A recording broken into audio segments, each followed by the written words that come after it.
They said I didn't deserve the life my mother built.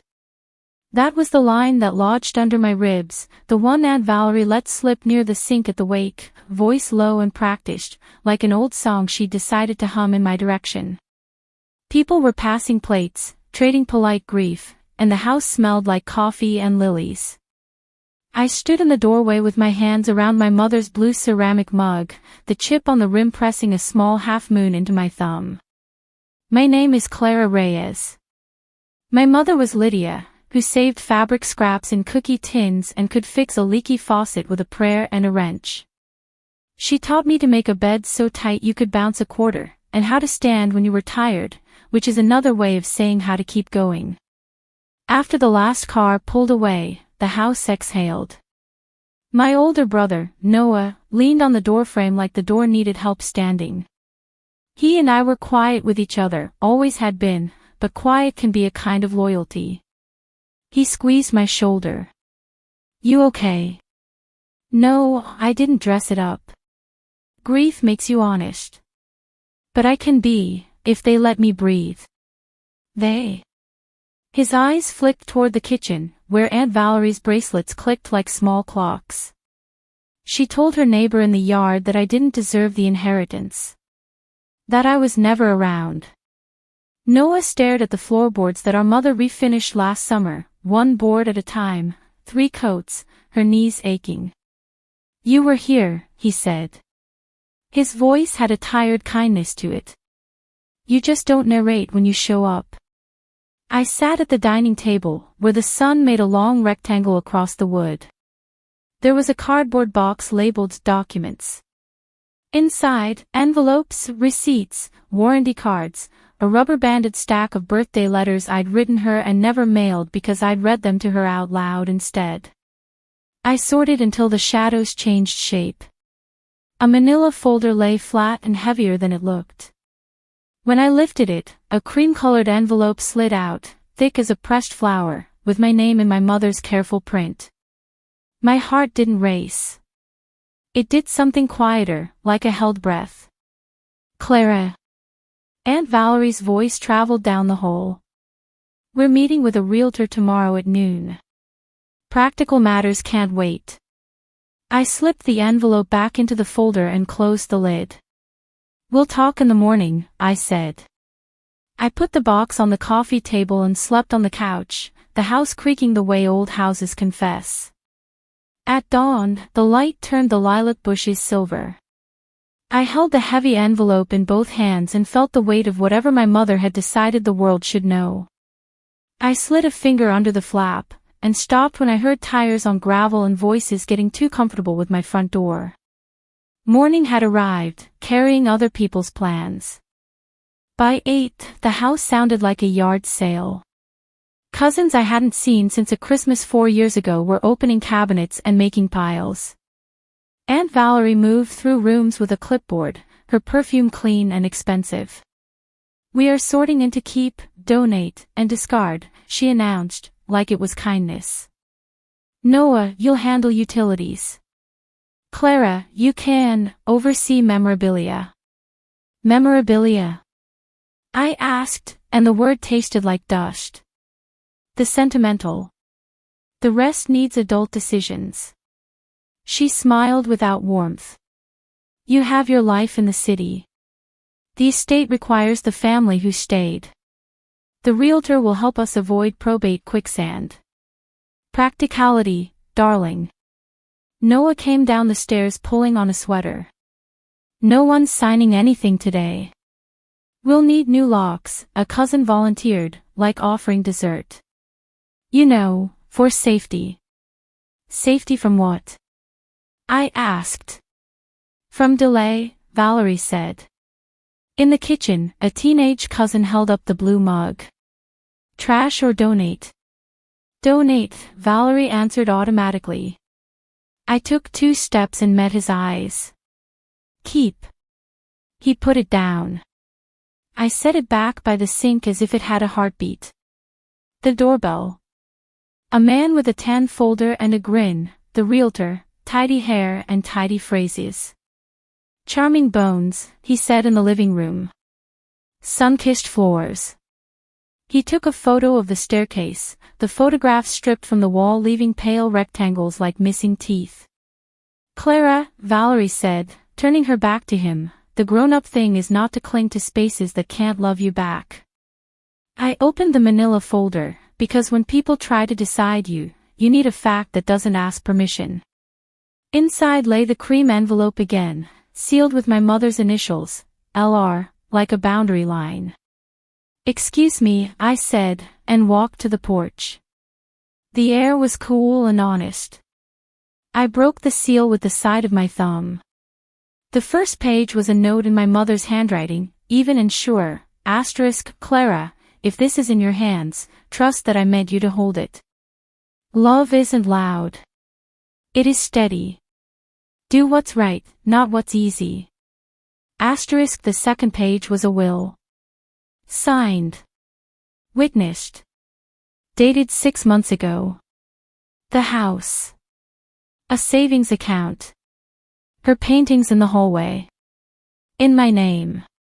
Executor, Clara Reyes. My throat tightened.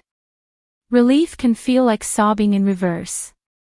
At the bottom, a law firm, Henderson & Cole, I called before courage could evaporate.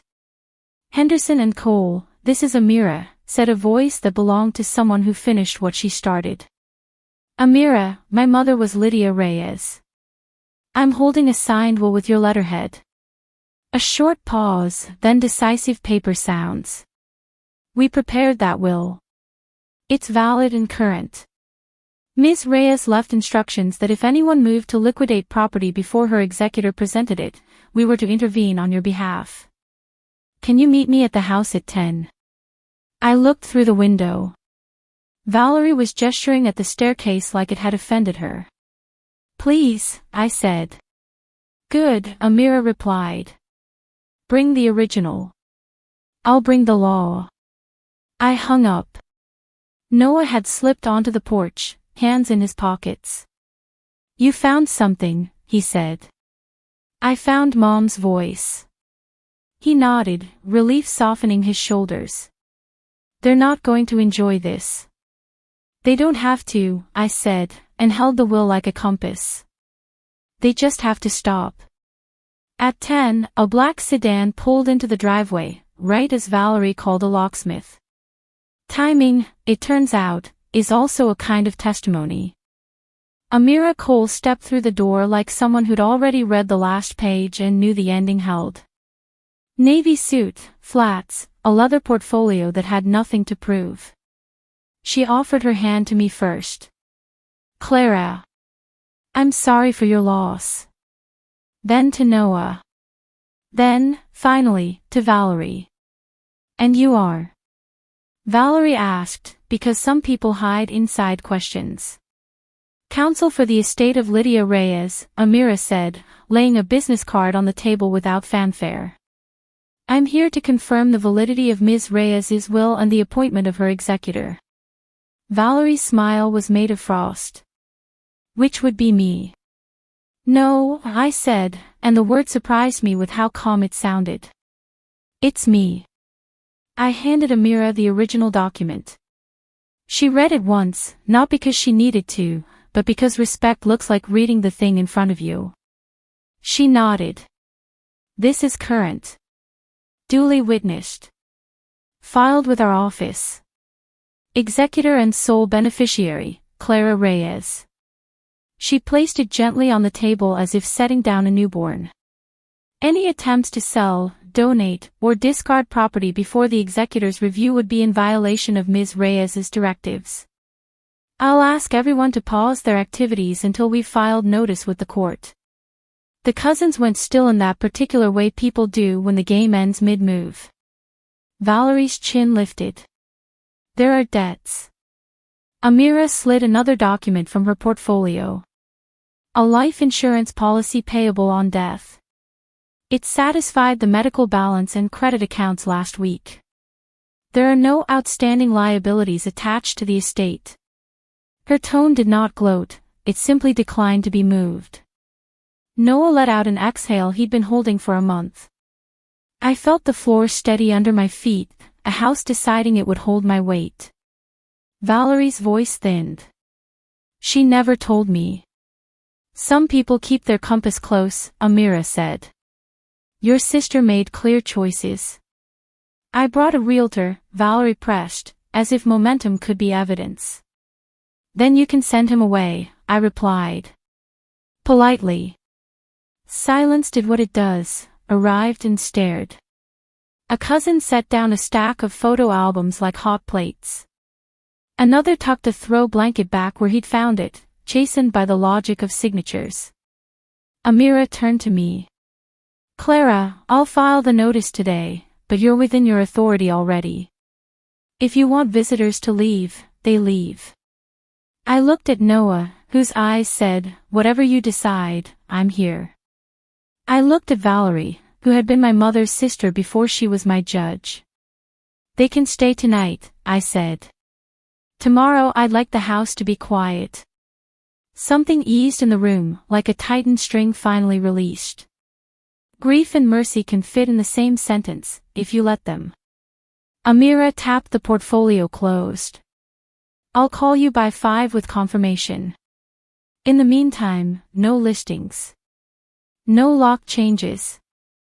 No donations beyond what the executor approves. Valerie stared at the will again, searching the signature as if it might blink and take it back. She trusted you, she said, and it wasn't an accusation. It was the first true thing she'd said all week. I showed up, I answered, not angry, just done explaining what only my mother needed to understand. The doorbell rang at that exact unkind moment. The locksmith. He peered in holding a toolbox like a bouquet. Wrong address, I said, opening the door wide enough for the day to hear me. We're keeping the keys we have. He shrugged, tipped his cap, and left.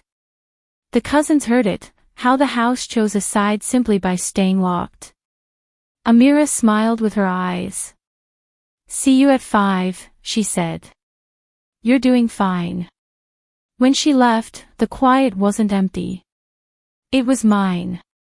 For the first time since the funeral, the air in the hallway didn't feel borrowed. I set the will back in its folder and ran a finger over my mother's initials on the envelope. She had written the last chapter herself, I was just reading it out loud. And I wasn't finished. By noon, Valerie had softened around the edges the way ice does when it realizes the sun isn't asking for permission. She stood in the living room holding a photo of my mother on the day she painted the porch rail a soft sea green, hair tied in a scarf, eyes concentrating on the small work that fixes a thing for years. She always liked this color, Valerie said, and the sentence wore humility like a new sweater. She said it made the house breathe easier, I replied. Noah brought in paper cups of coffee and set one beside her without speaking. He's better at forgiveness than I am. I've always preferred exactness, which can look like coldness if you don't know the cost of imprecision. The realtor returned at the wrong time, folder raised like a white flag. Just checking on the listing appointment. There isn't one, I said.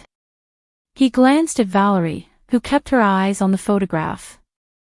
He nodded and left without trying to sell the sun to the sky. Valerie cleared her throat. Clara, I told myself I was protecting Lydia from chaos. From paperwork. From you being too busy to pick up when something broke. I forgot the kind of busy you were. The grocery runs, Noah murmured. The 3 a.m. emergency room, I added. The peppermint tea on the night's chemo made her afraid of her own stomach. The leak under the sink. The electric bill. None of it wanted an audience. Valerie closed her eyes like the truth had a sound. I heard absence where there was quiet work. I'm sorry. It would have been easier to say something sharp. Revenge likes the immediate sugar of being right. But my mother raised me on slow sweetness, stew that takes all afternoon, a quilt that isn't finished until winter has a place to sit. I set the photograph on the mantel. Help me put the albums back, I said. Proper order. We worked in the mild way people do when they are letting the room change them. Noah stacked the years into spines. I found the picture of me at 12, holding a lopsided birdhouse with paint on my elbow. My mother's handwriting on the back: she builds when she's scared, and what she builds lasts. At 4:30, Amira called. Notice filed. Court acknowledged the will. You're formally executor, Clara. Thank you, I said, and meant more than the 2 words could hold. You're welcome. Your mother planned well. She paused. One more thing, there's a letter in our file that she asked me to give you once you were confirmed. I'll swing by with it on my way home. At 5, the door opened and Amira handed me a sealed envelope with my name pressed into the paper by her old embossing tool.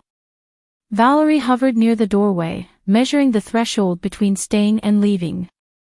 Noah watched me like the inside of the letter might change a weather pattern. I broke the seal. 2 lines in my mother's hand, steady as always, *, Clara, keep the house as a home, not a monument. Paint over what needs painting. Open windows. Let the lilacs in. When it hurts, fix something small. You'll find your way. *. The ache that lived under my breastbone loosened. I read it again. And again. The words smelled like sawdust and dawn. I looked at Valerie.